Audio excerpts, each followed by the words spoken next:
All right. I think we are. I think we're good to go here. Sweet. Yeah. So welcome everyone. Let me just get a sound check from people here and see if the audio is good and everything like that. All right. Can you hear me? I can hear you. Yeah, I can hear you good. Let me double check that it's loading up on the page here.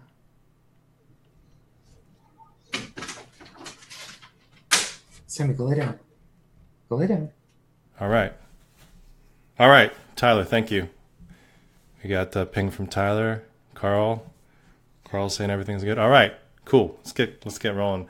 Welcome to Animbreak episode 5, and we got Richard Lico here. He's animation director over at Polyarc Games, working on Moss VR game. And for those that don't know or haven't seen it yet, there's a VR demo that came out. Was it yesterday? I think it came out in Australia yesterday and the rest of the world today. Okay, yeah, I was watching. We'll play some of the YouTube playthrough, some of the stuff I was watching. It looks awesome. Cool. But yeah, let's just get into it, Rick. The way we do it is kind of get into the breaking in story, and then we start taking viewer questions, and we got a bunch that's queued up here already. So why don't Cool. you why don't you tell us about your breaking in story? How far back should I go with something like this? You could let's start with let's start with school. Yeah. All right. Well, back in high school, by the way, been animating now professionally for 18 years. So just give you perspective on that timeline there. But back in high school, I remember in 6th grade, I told my teacher that I wasn't going to do my math homework. I was going to make video games for a living, and he said I should do my math homework anyways for some strange reason. So I did, but I stuck with it. That was actually a decision I made back then. So I went to the Savannah College of Art and Design because I actually didn't know how to break into the gaming industry, but I could draw really well, for a high school student at least. And became an illustration major, realized I'd never make it in concept art because it's too competitive. And at the time, Toy Story had just come out in the theaters, and I was just blown away by what Pixar was able to do with 3D animation. And I was a big Street Fighter player, and I love games, and I wanted to make games, and I figured, well, why couldn't I take the cool shit that they were doing in Toy Story and do that in 3D in video games? And at the time, 3D was this brand new technology. There was there was Daytona racing. That was about it. But I knew that was the future. So I'm like, all right, well, I'm going to learn 3D animation because I want to be there when it rolls over into the video game industry, and I want to know it so I can get that job. So that's actually how I got in. Was I learned that before anyone else knew it. So, there's a bunch of jobs available and a total of like one person that knows how to do it. So that's how I got in, Nice. which was easy back then. Now it's way more competitive, and I was absolutely being horrible back then. So that actually worked in my favor. Because you looked at my old demo reels, you'd just be laughing your asses off here. But from that point on, it was, working my butt off. So when I first got out of college, I ended up getting a job doing spinning logos on the side of the highway in Atlanta on those billboards that are made up of gigantic light bulbs that are pixels. Mm-hmm. And I remember I used to have to go and, climb up to the top of a building and reboot Windows because it would crash at least once a week. And, I'd have to do these little spinning logo animations or like animations for Cartoon Network or stuff like that and upload them to the billboards. And the resolution was like 42 by 78 or something weird like that. So it was a start, but it got me access to an SGI workstation out of college. And when I graduated college, I wasn't really good enough to make it, and 3D animation really wasn't normal in the gaming industry yet. So I spent that first year using the SGI workstation to get better, and I made an animated short. And that's what got me my first job in the gaming industry in 2000, doing Deer Hunter and whatnot. So they allowed you to continue working on the SGI station or working on campus after you graduated and everything? Well, the SGI workstation was at that job doing the spinning logos. Okay, see, okay. So it was a really powerful computer to spin the TNT logo. And I felt sorry for it, so I had to use it for something better than that, right? So that's actually how I got that. But it worked, right? And like it got me in. Mm-hmm. And then Sunstorm was cool because it was the lead animator there when I interviewed, made it sound really attractive. And then I accepted the position, and then he quit before my first day. And then I got there and found out I was the only animator. And at that point, I really had only animated bowling pins and a bowling ball, which was from my short. So I'm like, oh, well, no, I can do this. I know what I'm doing, right? And I convinced everybody that was the truth, including myself. And then I did it. And I just learned animation on the job, just doing what I needed to do with a little bit of information from SCAD. Just kept building over the years, building that skill set up and comparing myself to everyone else so I could get better. And I know this is a while back, but SCAD, obviously well known, high profile school. Like, was it kind of just starting its animation or 3D animation program back then, or what was that like? Yeah, it was. My degree is actually in computer art. If that gives you any idea, like they had back in the mid to late '90s, they had no idea what type of a degree or how to format it, or there was not even a game design degree at all back then. So it was just a generalist degree. Okay. And the amount of animation training I had was, I don't know, like rigging once and doing N animation before graduating. Okay, cool. So you were at Sunstorm. Yeah, I spent 2 years at Sunstorm, and then I moved on to Ravensoft. And Ravensoft was like my time at Sunstorm. I actually worked on 5 published games, so it was a trial by fire, and I got a lot of work under my belt, and a lot of practice, especially since I was the only animator and rigger. And then when I went to Ravensoft, I had 2 years of just absolute intense training on animation.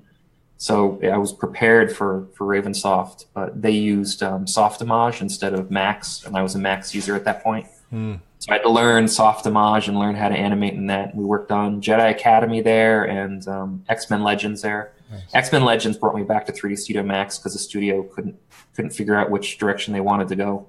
Oh, so they just trained on multiple packages for some strange reason. Apparently they like to bleed money.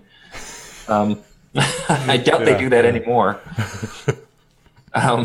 Actually, and Quake used Maya. So actually, I had to learn 3 animation packages to work on different projects there. Wow. It's crazy. Yeah, I learned on Softimage. Oh, you did? So I have a soft spot for it. The modeling in Softimage was hot. I even, I don't know, maybe this is nostalgia, but the graph editor I thought was really good. It took me a long time to get used to like the Maya graph editor, but yeah.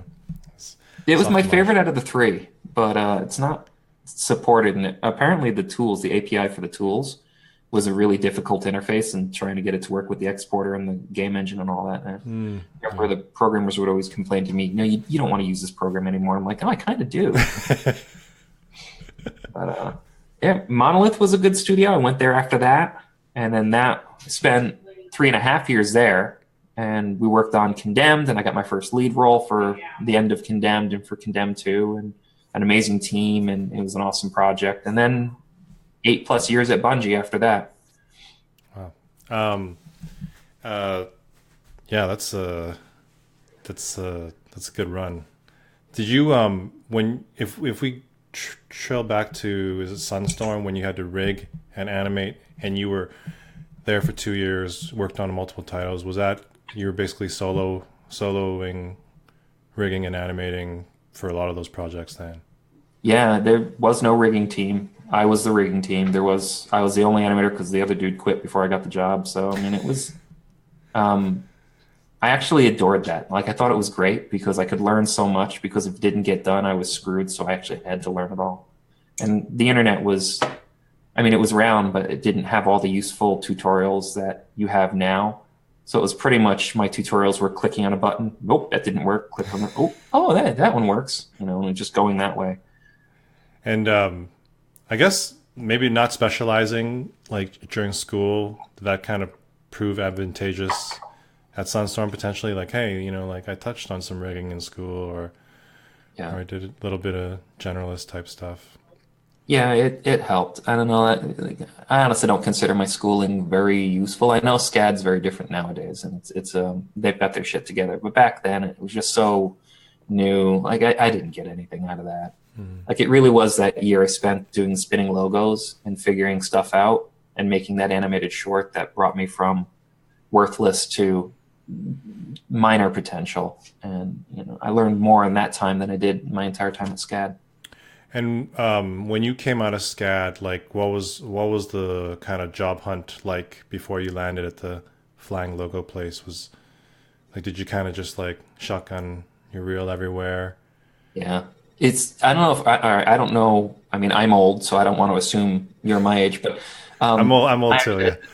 do you remember having to send things out on VHS Yes, tape or yes, beta? Yeah, yes. just buying a bulk of those damn tapes and then making custom labels and putting it on Yeah, and sending them out. And it costs like $15, $10 to $15 yeah. to send out your demo reel. Because then you had to put a little portfolio of like little photos and a little photo album in there and send that out too. It was like So I think it was like hundreds of dollars, to yeah, just to apply to like 10 jobs, you've yeah. spent a hundred It was, bucks or more. Yeah. And Pixar was nice enough. They sent mine back to me after they declined oh, me. nice, very nice. They're the only studio that did that. They're like you might want this, but you might need this. You spent too much on this. You're not going to ever get the job here. Take it back. Get a refund. Um, so the rigging for people that haven't seen, they should definitely check out like Rick's like Vimeo page or Twitter page. He posts a lot of like process and workflow tips and stuff like that. Specifically your Vimeo page. Like you have like I feel like you have a very unique workflow and in terms of like how you approach things and kind of like doing things that like when I watch the videos I'm like, oh, that I never even really thought about doing it that way, right? So like my question is like, how did you like, I guess I'm trying to kind of like get to like where that came from, right? Like was that something that is like inherently like kind of like tinkering with finding new ways to do it? That's kind of just how you kind of came up, or did you kind of like encounter that at a studio and that kind of stayed with you in a way? Yeah, a little bit of both, really. Um, I'm always running into like I'm doing something, I'm animating something, and I'm counter animating, and I'm just like, God, this counter animation sucks. I don't want to have to do this anymore. And then I'll sit there and try to figure out a way to not have to do it, to try and automate the process or make it easier. So a lot of my tricks came from me just getting frustrated with some inefficiencies while working. And then other ones came from like, hey, I saw somebody at work do this really cool thing, and hey, I want to do that too. Like when I got the job at Monolith, I had only ever been using I'd only ever animated the standard way where you don't bake things onto a locator and then convert it into a different space. Like that was like I'd never done that before. And then my art director, Matt Allen, came up to me and he's like, here, why don't you do that? And he showed me that basic thing of just making a locator, putting it into like world space, and then controlling the original object with it. And then now you're animating in a different space. And that changed everything for me. The moment I saw that, I'm like, well, if we can do that there, then we can do this here, and then we can. Well, then that leads to this cool thing, and then it just starts snowballing into this absolutely lunatic workflow that I've got that no one else seems to like. Trying to train people on the tools that I've made at Polyarc would probably freak everybody out. Did you being you were lead at Bungie for a while, and then you were you've done the principal and lead thing there, and because being lead, you can kind of like align a team on certain processes. Is that something that you wanted people to kind of play around with as well, or were you like, oh, okay, it's not necessarily for everyone, but were you kind of like, hey, let's align around this particular process? Or We had kind of like a hybrid workflow between some of my lunatic techniques and then like sanity. And then so where we met in the middle, I think, is where we ended up at Bungie. And I think that the team really liked the tool set we had there, and we had, like David Hunt and his crew, the rigging guys, did just an amazing job making rigs, but they were all based off of kind of the modular workflow that I go with, where I'm constantly changing spaces and making temporary objects to convert things. And they supported those ideas because I was able to prove out the efficiencies that they brought to the table. And once the team sees those efficiencies, they can't be like, well, no, I really like counter animating. Because then it's like, well, okay, but now it's going to take you twice as long as it's going to take the guy sitting next to you. You sure it's going to go well in your performance review? Right.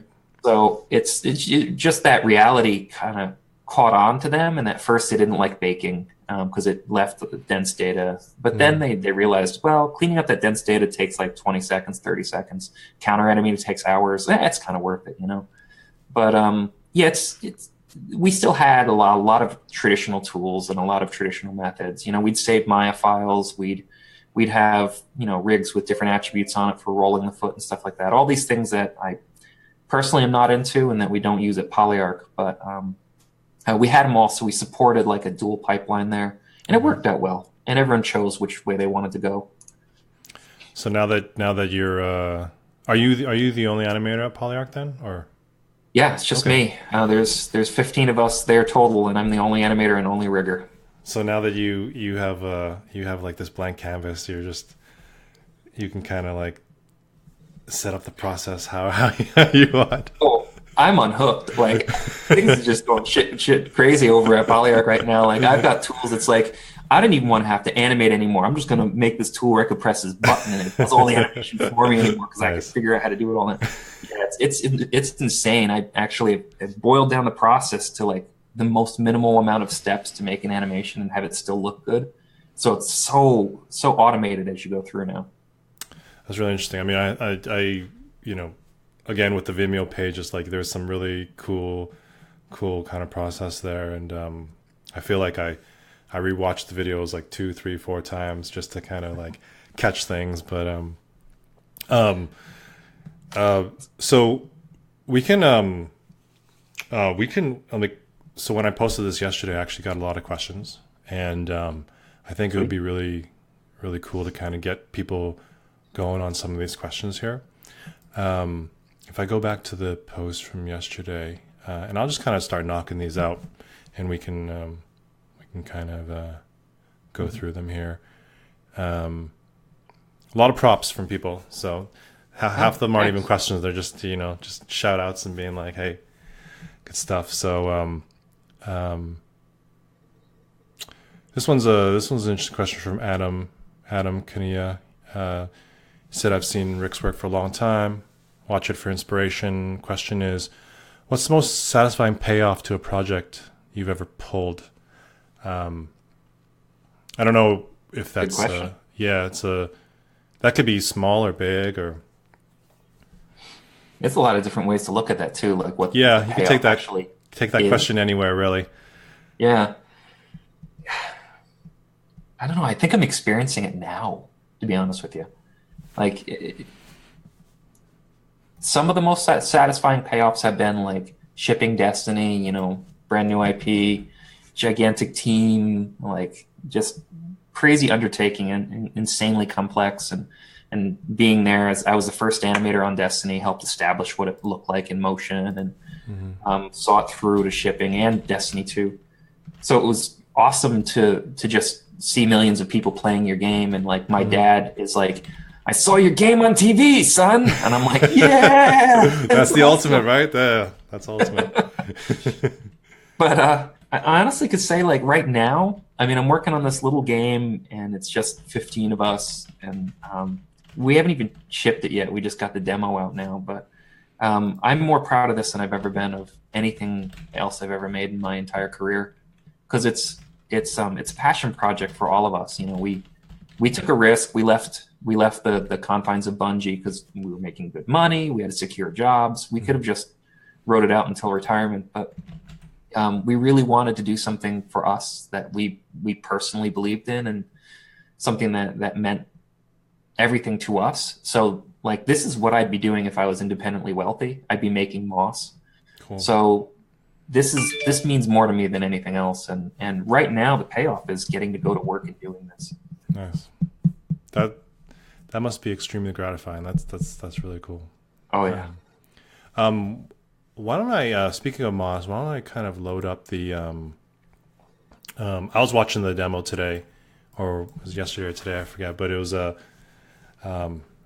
looks awesome, and I want everyone to see it here. So it's, let me share the screen here. And once I share this screen, we will kind of go in the corner here, and I'll just keep it muted. That way people can kind of just watch what's going on. But if I jump to another question here, this one's from Tyler Anthony. Was Condemned the first time you animated with a first-person rig? Usually FPS and third-person rigs are different, but first-person rigs seem hard to come by to practice with. P.S. I love Reach. Thank you, Tyler. No, I actually did some first-person on Jedi Academy, and that was the first time I'd ever really experienced doing first-person animations. But Condemned was the first time I actually really dug into it, because Jedi Academy was a sequel to a Ravensoft game that they worked on before I got the job there. So the pipeline was in place, and all they did was say, here, do a few of these clips, and I did them, and then that was it. But Condemned actually helped lead the charge and establish it. And the weird thing about Condemned is it didn't have a first-person rig. It was actually the third-person rig, and we just filmed the action in the player's head, which I don't recommend anyone ever do that, because the amount of compromises you have to make to the third-person performance to make it look right in first person just turns third person into terrible, messy, you'll never want to ever see it in third person. So it was difficult getting that alignment right. So Reach is actually the first time I really got to focus heavy on just crafting first person without worrying too much about third person. And that was a rig that Dave Hunt and the team came up with. Okay, cool. And he was also asking about like, I think he mentioned first person rigs are hard to come by, but I guess in a way, if you were saying, hey, like as a student, because I almost feel like there's like, there's a lot of awesome rigs out there, and I almost feel like if somebody created like a first person rig with like a couple swappable weapons, it would be like a really cool thing for people to practice on. Like that would be. Yeah, but it's like, if you did, obviously, I'm sure maybe there is something out there, but if you were somebody who like really was wanting to kind of like really hone their kind of first person skills and really, that's something that they were passionate about doing, pretty much is as easy as just constraining a camera to like a head and kind of having the arms out and getting a weapon and just kind of like practicing, really, right? Yeah, and then hiding everything below the chest, so you don't have to worry about that stuff. Usually the legs are done through the third person character. So have you seen, sorry, go ahead. Unreal. I actually wanted to demo some first person for my class that I animate, a year ago. And I just yanked the demo character from the Unreal Engine, and then I just hid the lower body and I hid the head, and then I just put a camera in there and I just started going to town. Oh, nice. Okay. And they have a bunch of weapons and stuff for free. This is all the stuff you get as a developer with that tool set, and it's all for free to download. Anyone can do it. Oh, well, cool. Well, there you go. That sounds cool. Yeah. I was going to ask you. Oh, yeah. So I had a follow-up question just kind of popped in my head, which was like, you've seen probably thousands of demo reels, right? And have you ever seen like a like really cool like I feel like I rarely see first person animations on a demo reel. Have you ever seen anybody do like some really cool first person stuff and apply specifically? Yeah, there was God, I wish I could remember his name now, but he was a kid that was just doing it for fun, and he was doing these absolutely batshit insane reloads, like really imaginative stuff. But his first person work had a real sense of presence and weight to it that I rarely ever get to see. And then I actually contacted him. I'm like, dude, you got to come work for us on Destiny. I want to hire you. And he's like, sorry, I just took a job at Relic, or not Relic, Titanfall guys. Oh, Respawn. Yeah, Oh, he okay. just got the job at Respawn. I'm like, God damn it, he was so good. But it is rare to see first person animators out there, and there's a lot of jobs for it too. So it seems like, people should be getting on that. Yeah, it does. It does really seem like obviously a lot of shooters out there, and it does seem like that would be a cool hook for people to kind of like knock a few like cool reload out and stuff like that, and really catch people's attention. Stand out. Yeah, you stand out. Yeah, that's.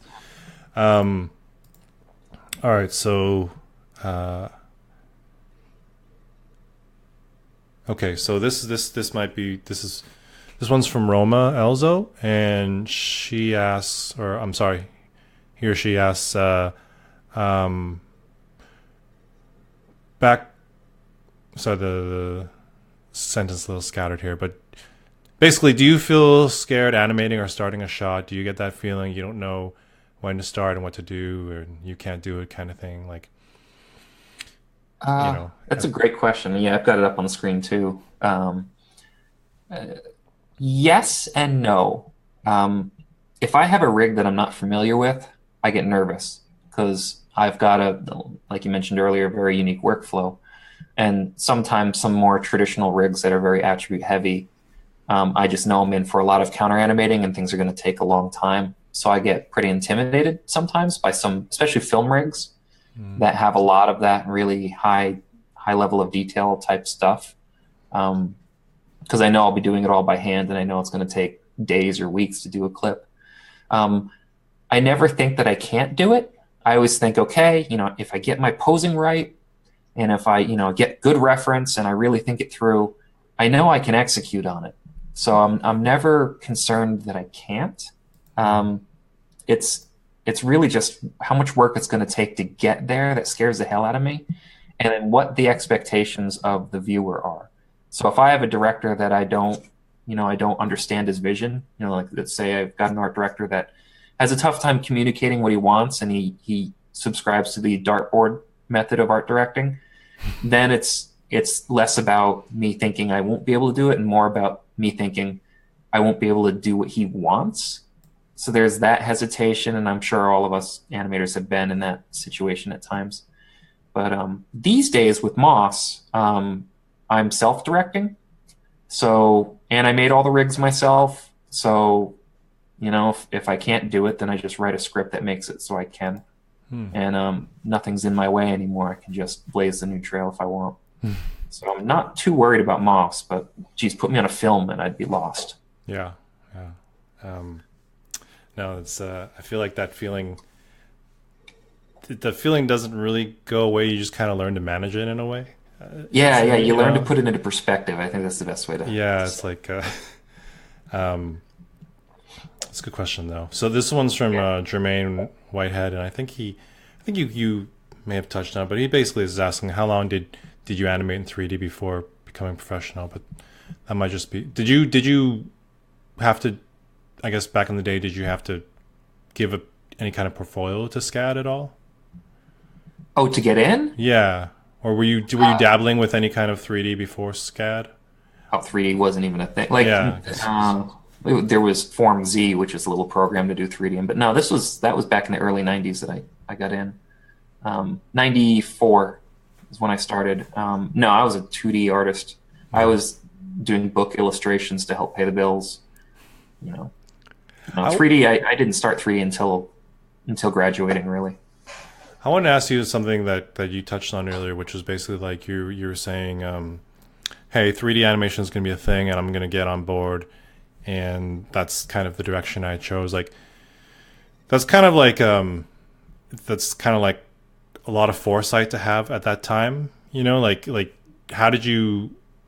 You were just like, this is cool. I know it's cool. I know people like this is going to be a thing. Or yeah, it just seemed obvious. Like, I mean, you see Toy Story, right? And you're like, wow, this is brilliant. This is going to be a thing. Like, everyone who walked out of that movie for the first time was blown away, and they're like, there's an entire future in this medium. right? So it's going to grow.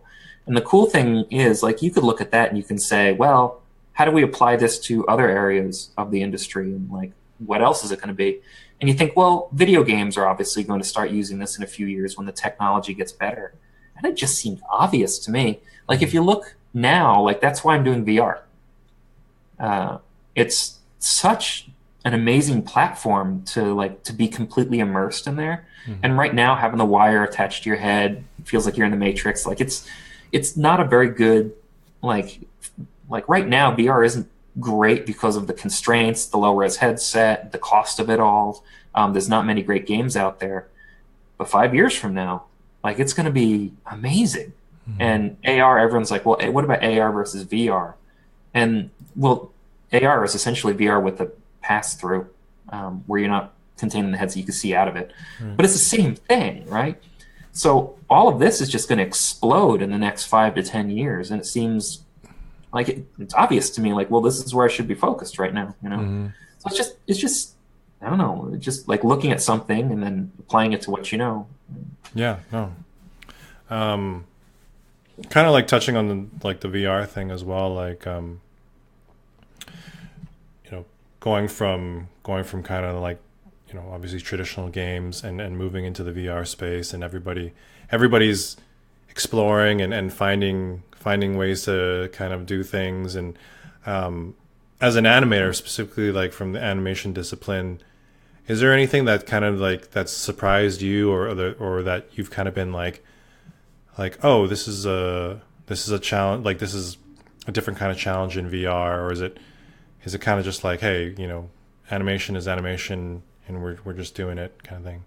It's a little bit of both, really. Like, have you had a chance to do any VR work yet? Yeah, I did. I spent a year doing VR at Ready at Dawn, but okay, yeah. I left mid project when it was kind of early days. We were still exploring a lot of stuff, but yeah. Yeah, it's amazing that when you're in VR, and I'm sure you can relate to this, like how real it all feels. And then when you see your character like do strange things like pop and wobble and do all these things that are like that have been acceptable in game development since the early days, but when you see him do that in VR, it completely destroys the immersion of that experience. And I had no idea how damaging like crappy animation can be to VR.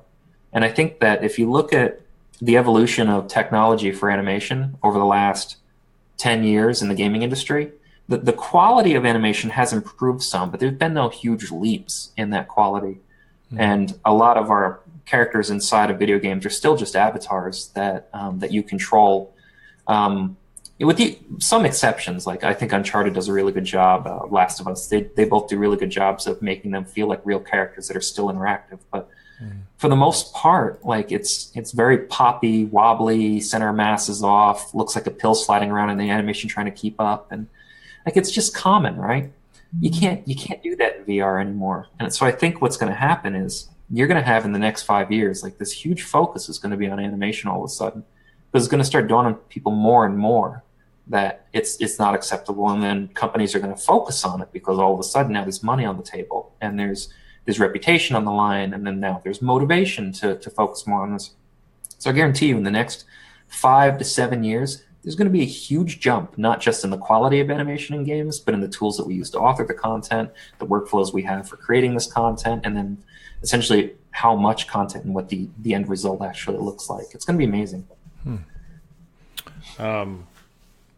Yeah, this really seems interesting. Like obviously, like creating VR games, you're making games within the same engine as any other game engine, right? But seeing these kind of new ways to like, I've never tried animating in VR, right? But I've done the Vive one where you're drawing in VR, which is super That's cool. fun. Super cool. Yeah, super fun.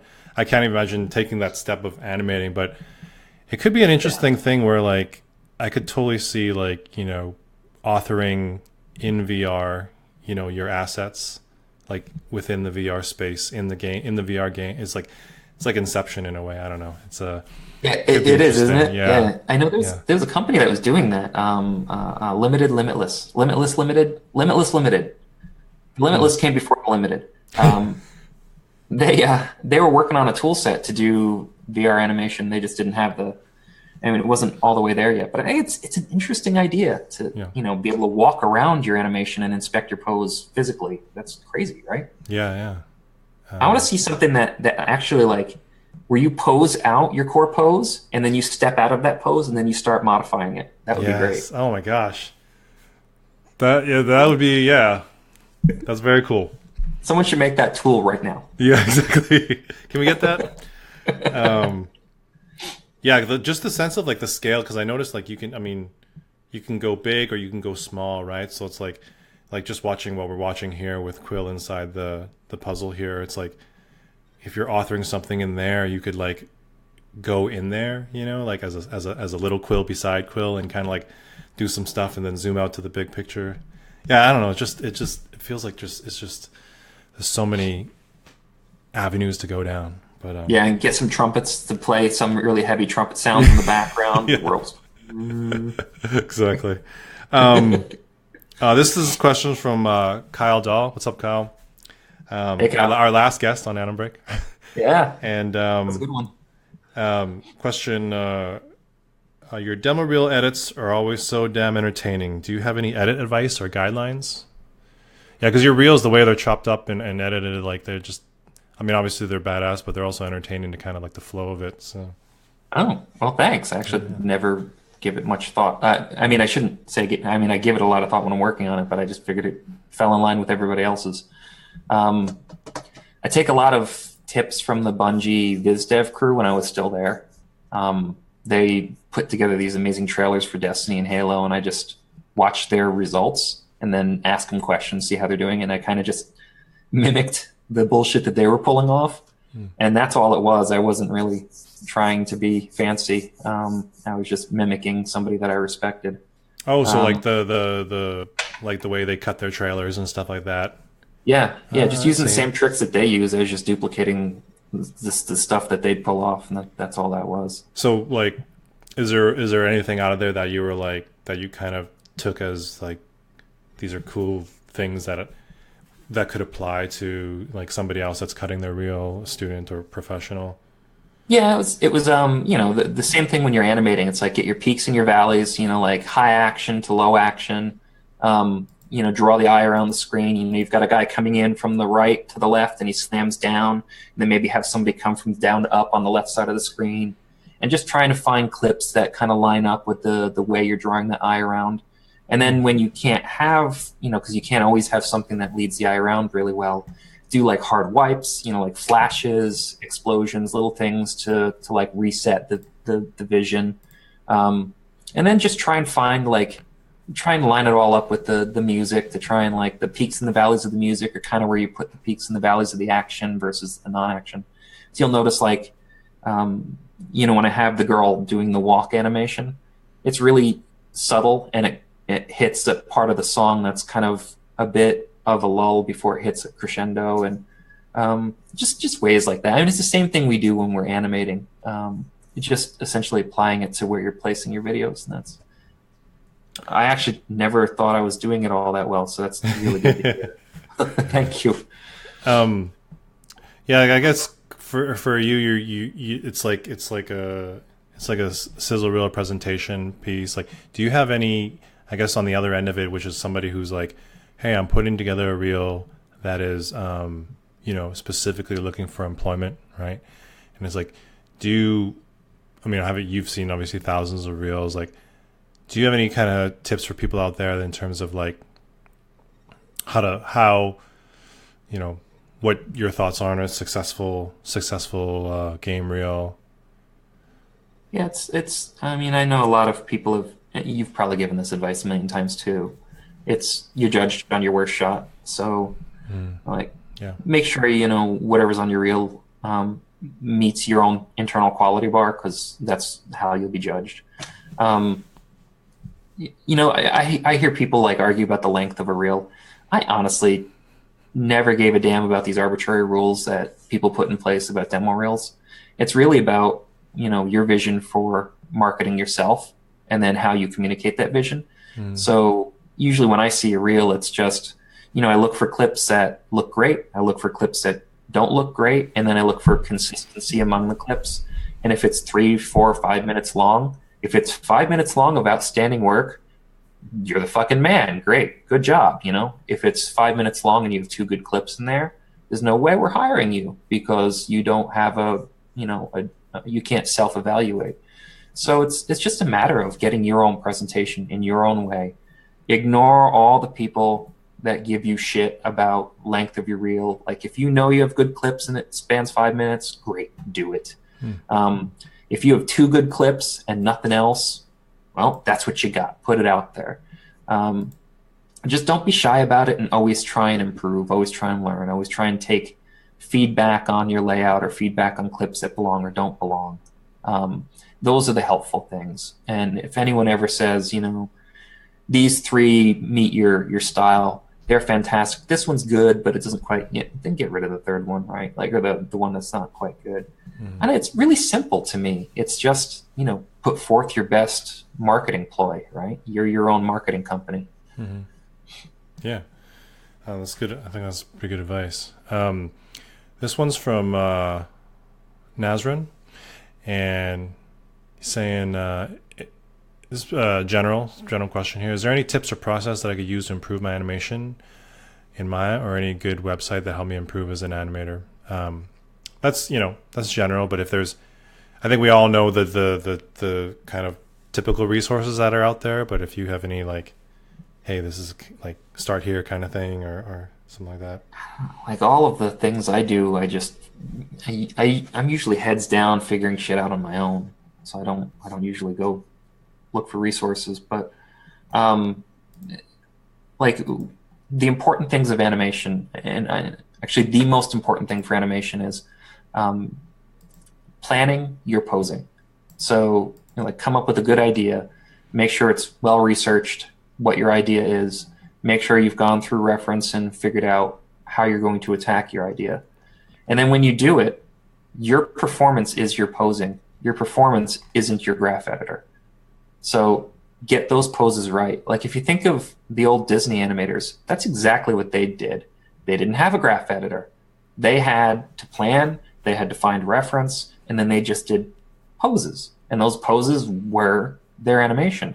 And they had some lower paid guy that was learning animation come in and do their tweens for them.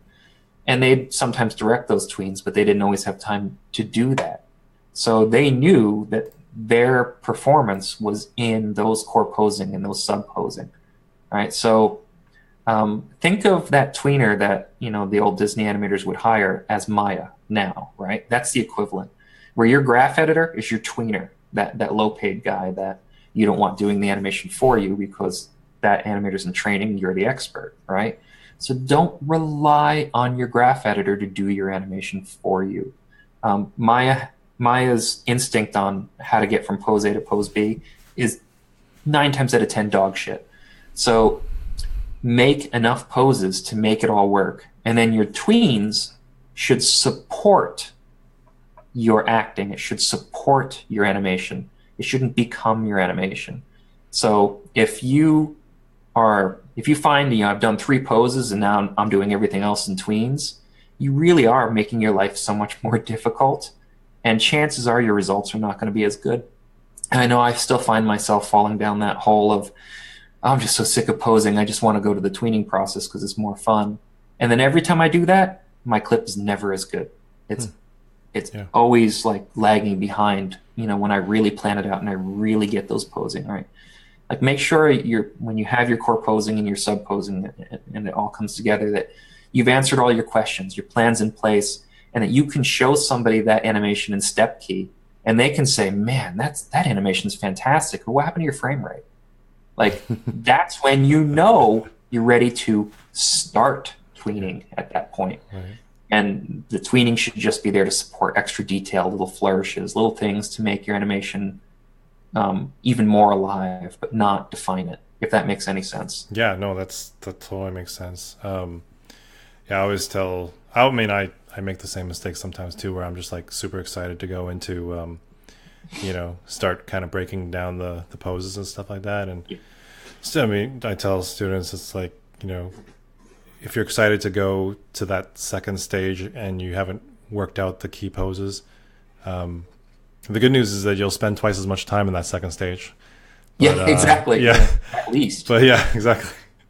I've got these tools now where I can automate so much of my process, but it automates all of the tweening process. It doesn't automate the core posing for me. So now it's like I spend 90% of my time or more in core posing.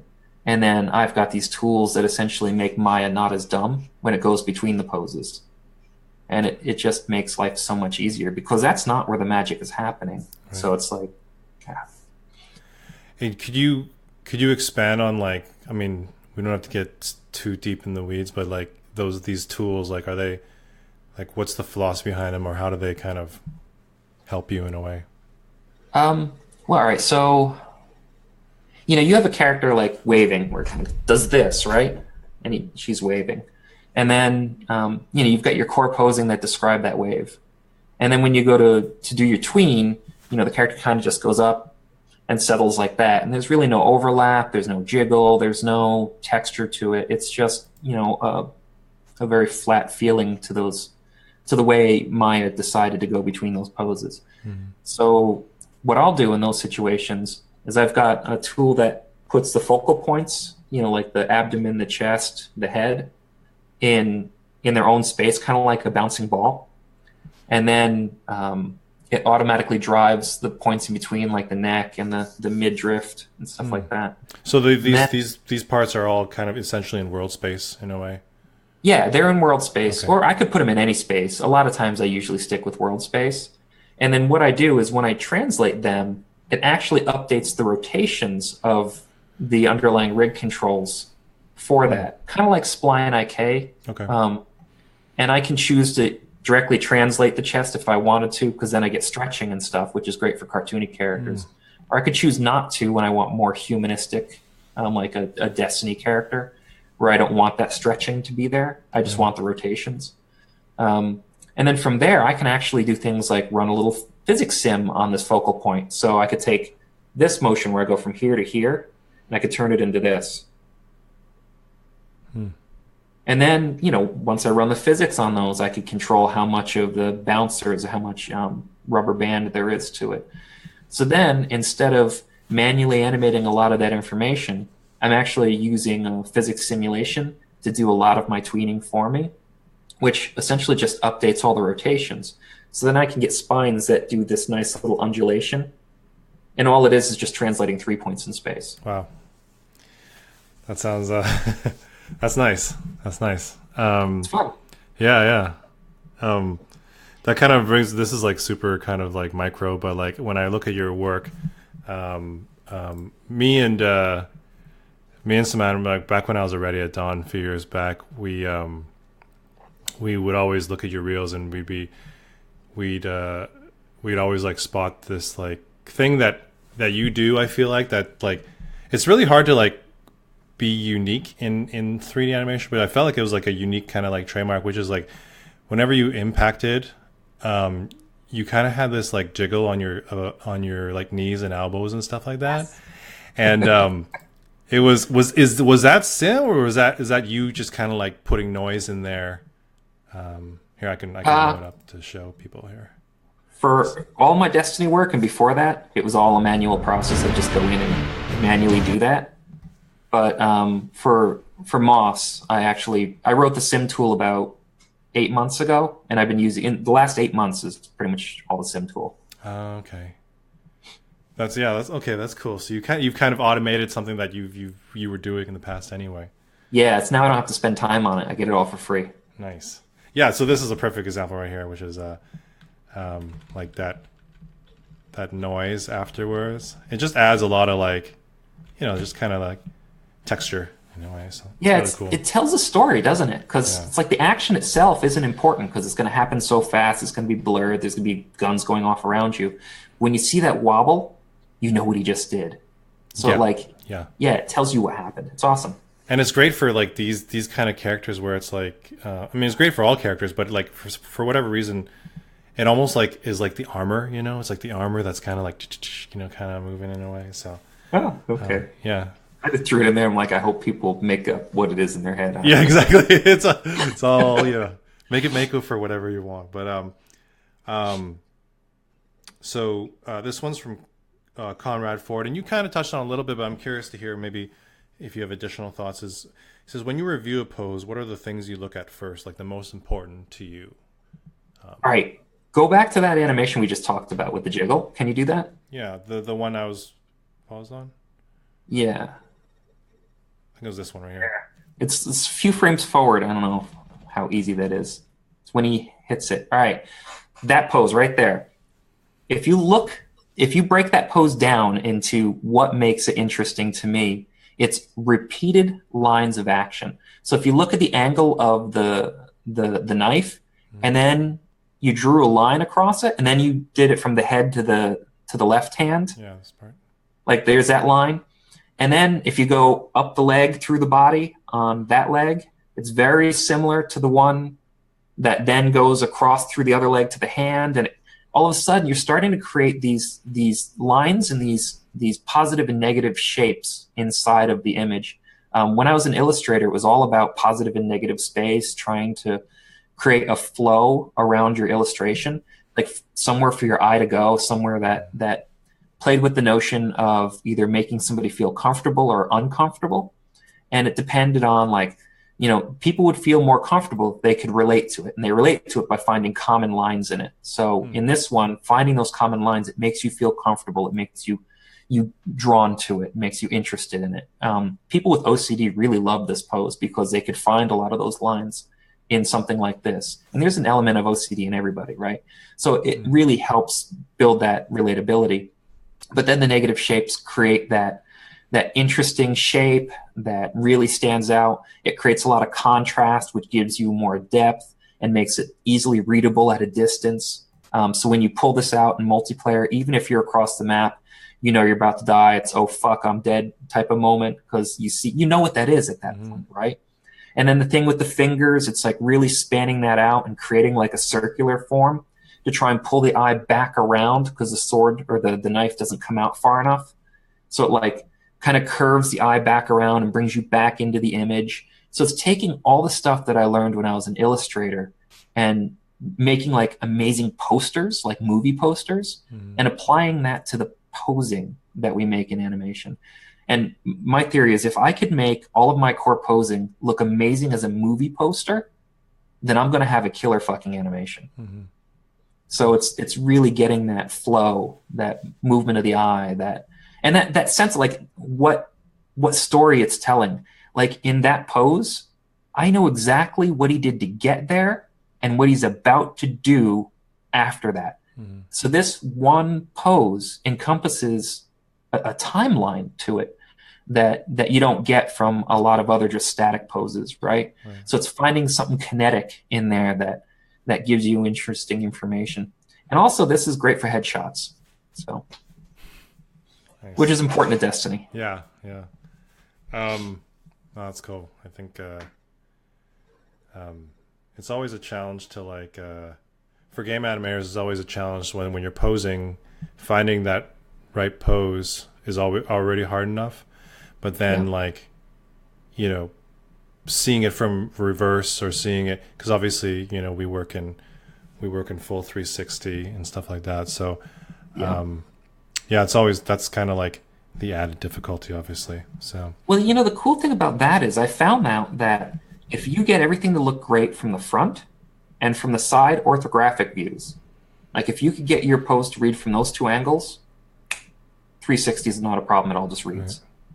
And it's weird. It's like those two are like the magic keys to making game animation function properly. I think a lot of people forget that. A lot of people just focus on the one camera angle. Yeah, that's true. Speaking of which, do you whether it was Destiny or Halo or whatever, or previous projects, like how much do you use video reference? Do you use it at all? I used to use it a shit ton. I to really understand like all that jiggle you mentioned earlier.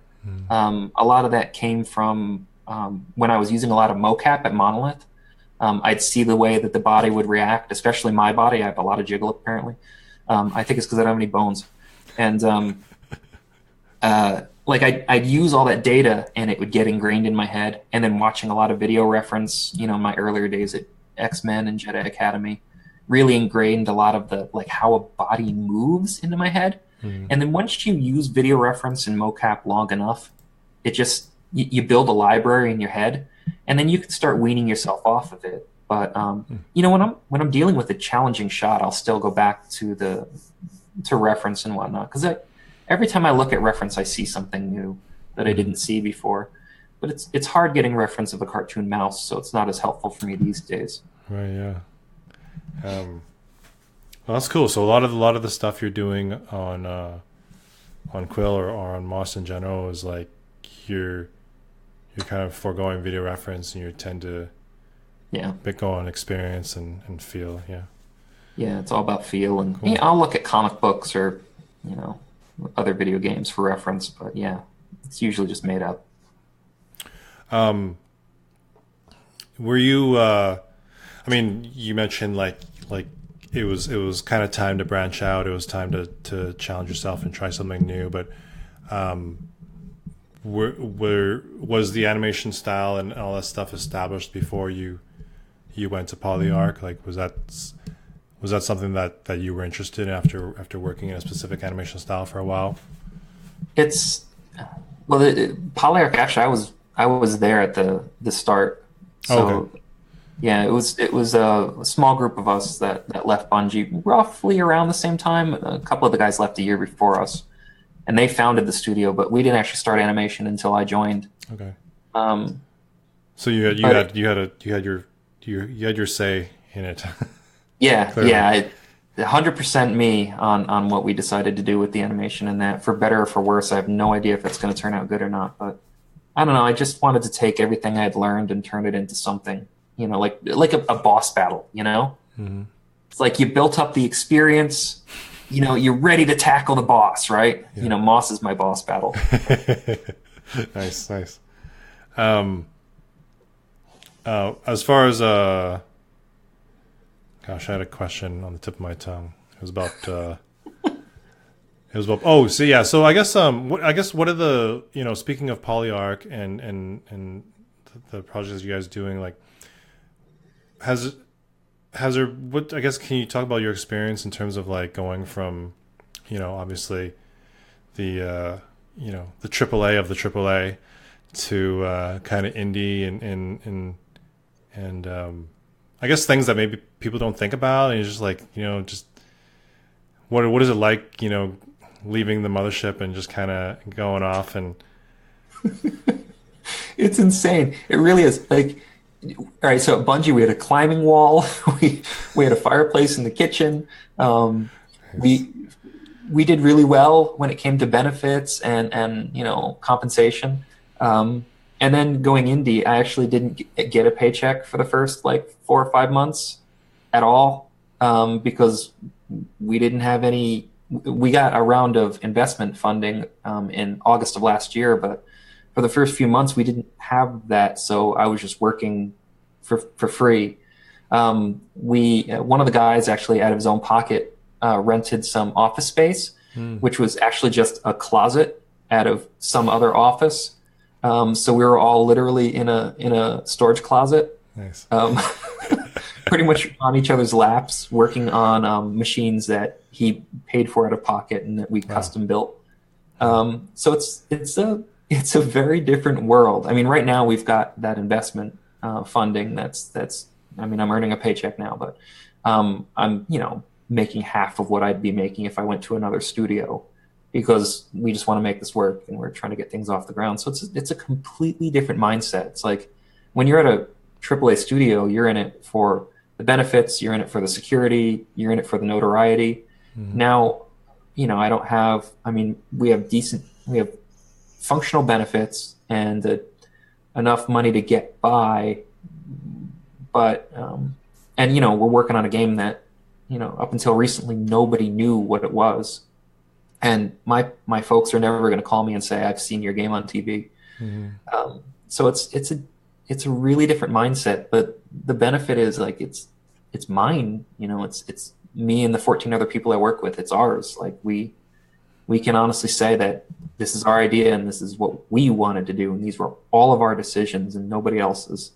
And that's the type of thing you don't get, you know, when you are employee number whatever at, you know, gigantic studio A. You know, it's this huge shift. Like I could work from home like whenever I want now. But when I was at Bungie, they had so many security protocols that if I was to try and work from home, they'd probably fire me because that's a breach of security, right? So yeah. it's not the type of thing that studios let you do. And it's just like, it's a whole different world. I mean, other than animating, that's about the only similarity.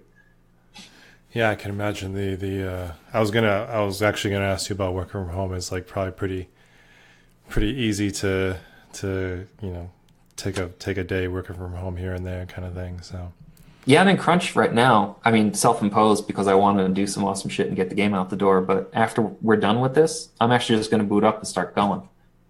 nice. It'd All be right, cool. well, we're gonna wrap up soon, so we can let you Oh, get it's back fine. I wasn't get back rushing to it. Yeah. So there is a let's just do like maybe two more questions because Sure. Yeah, I'm not in a rush. we hit the hour mark and we're this one. Let me expand this one here. All right, this is kind of a demo reel question, and we kind of talked a little bit about it. Nikita says, "Hey guys, I'm late to the party, so apologies if this question was answered. Maybe it's been touched on a little bit, but do you have any advice for setting yourself apart from the crowd through your demo reel? A lot of early student game reels feature pretty similar stuff, attacks, blah blah, blah stuff like that. Yeah, do you have any thoughts on like just kind of like standing out Uh, other than the quality, obviously?" yeah. Nikita. Her name was Nikita? Yeah, Nikita. Okay. Um, the industry is really, really crowded right now. So standing out is a necessity to get a job. So there's different ways to do that. Like doing first person animation would be a good way to stand out because you don't see much first person animation, but that's just one example. It's like finding types of animation that the industry needs that isn't overly represented. If you find, like there's always a lot of need for people that do really solid navigation sets, like maybe make a reel about that. And instead of just showing clips like the way I'm doing here, maybe show your in-game, like blending between samples and coming in and out of idle and in and out of different actions from your run and showing how your aim screens work with your navigation samples. Like that would be a really good way to get a job because now it's not just I can work inside of Maya and make an animation clip. It's I could make this game at your game development place. And that's a huge way to sell yourself. So it's just finding ways to stand out. Another way is like finding like that spider tank that you're seeing there. That's not the type of character you see in a lot of demo reels. So when I was at Bungie and we were floating the idea of having that character, I fucking jumped at the chance to animate that thing because it would look great in my portfolio, right? Like that's the type of thing that is going to stand out and people are going to remember me for.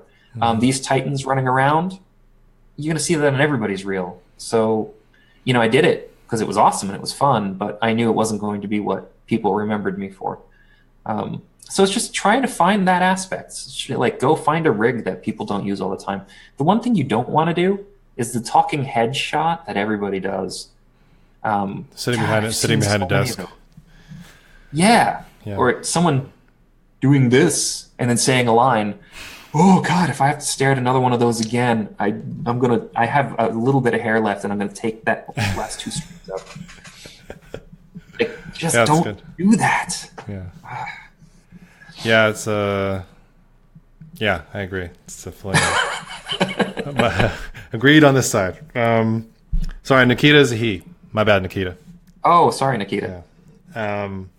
This one's from Nick. Yeah, we can make this our last question, actually. Yeah, because sure, this might be a good one here.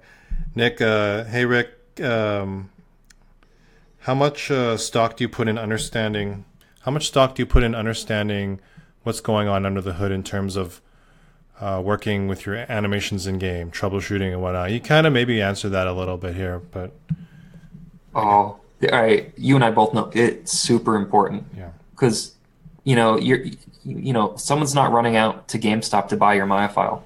That doesn't happen. People want to buy your game, and your game is what you're selling to them. So your game better look damn good. And if your Maya file looks good, that's a great starting point. But if you you need to be there to make sure it works in the game engine, make sure like it looks just as good inside of there as it does inside of your Play Blast. So that does require a lot of technical understanding of the game engine and working with different departments to try and make sure it works the way the most optimal way for playback. So that's understanding the engine and how to hook it up. That's understanding how the engine's dealing with bone rotations and blending and how state machines work. And it's understanding like, okay, well, an engineer said that this is the best way to hook up my jump content.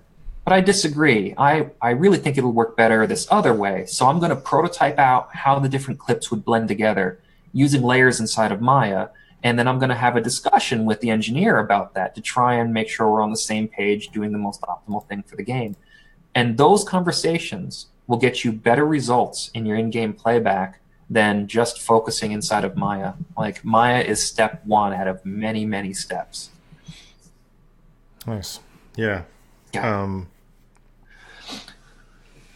So this is kind of an esoteric question, actually. This was something that may or may not have an answer, but like game feel, like when you're kind of starting out, this might be targeted more towards students, but like when you're starting out, whether you're a gamer or not, but you want to get in the game industry and you want to, show that you have some chops in the engine and stuff like that. Like, how do you know when it feels good? I mean, that seems like such an odd question, but like it feels like it kind of feels like some animators get that feel really quickly. They're like, I like this doesn't feel good. I know what to do. I know I'm going to chop off 2 frames here. I know how to make it feel good. And some others are like, well, I have trouble kind of like, really nailing down what is wrong with it and stuff like that. Do you have any thoughts on that? It's I know it's kind of a random question. All right. Well, yeah, I do actually, because this is like one of the things I'm most passionate about. Because I never wanted to go into film because I noticed all the movies I've ever watched have horrible gameplay.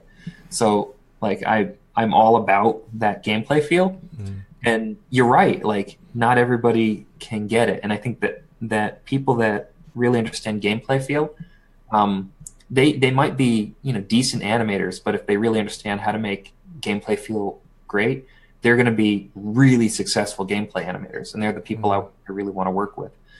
So how do you get there? Like what do you do?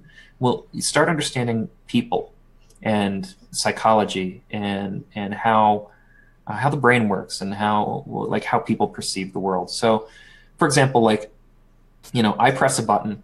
I'm pressing the button because I expect something to happen, right? So like that's an intrinsic thing. Like I want to see a result. It's like when I say hello, I'm expecting you to say hello back, right? So the time it takes for that answer to your query takes, that's the worse it is. So you press a button, you wait a full second. That's too long. That doesn't match my expectations. So it's finding a way to meet psychological expectations, and that's what feel is in a game.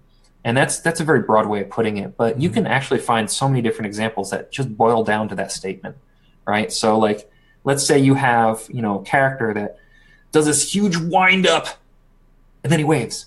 Wait, I wasn't expecting that. That wasn't my expectation. So then you're betraying that expectation, right? So it's the way you author your animations, the amount of time for your gameplay feedback, how momentum is carried through in an action. Like, I'm glad we have Moss up here, and the frame rate's pretty bad, but like you'll notice that when Quill runs and jumps up on a ledge, you're pressing forward, you press the button, she runs, she jumps up the ledge, she keeps going.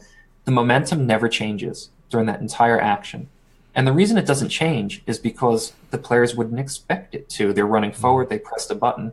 What in the world means like the momentum would shift? Now, if there's a gigantic wall and they need to climb up and slam against it and then scurry up from there, the momentum's obviously going to change there because they're going to hit a wall. So it's finding ways to anticipate that expectation, to represent that expectation. Like the better you satisfy that expectation, the more successful you will be as a gameplay animator. Here was another point I wanted to make, and I feel like I'm losing it because I'm getting old. Anyway, I think that's a good answer. Yeah, no, that's a great answer. You can always, if it comes back to you, you can pop it in the comment or something like that. Okay. But I promise this is the last question because I feel like this is a question I don't often get asked. And I'm having fun with this. And at the risk of ending on a certain note, but the question is from Lucas Ed. And he says, do you have a set time placed on yourself before you would call it quits for getting hired as an animator? Oh shit! So this is obvious. I mean, not obviously, but I'm assuming student asking or somebody trying to break in asking. Like, it's a really interesting question. I don't think there's a time you put on something like that. I think that's a very personal thing. Like, how much does it mean to you? Is this something that you have other options that you can pursue, and this is just a hobby, in which case a year or two of searching might be enough? I don't know. Like, for me, I didn't have a choice. I had to make it in, and I wasn't going to stop until I got in. So it didn't matter if it took me 20 years. I was going to make sure it happened. But, it's really everyone's different. And I think the bigger question that maybe you meant to ask is, how do I make it so I don't have to wait anymore, right? Like, isn't that really the question? So what are you doing that has made it so you're still looking? And I guarantee you there's an answer there. Like, there's always an answer there. There's always something that you are doing or not doing, which I guess not doing something as a choice means you're making that choice. But what is it that you are doing that has meant you didn't get hired all this time, right? So looking at people that have the job you want, and then looking at your work and looking at the way you've interviewed or some other factors that can contribute to it, what's different?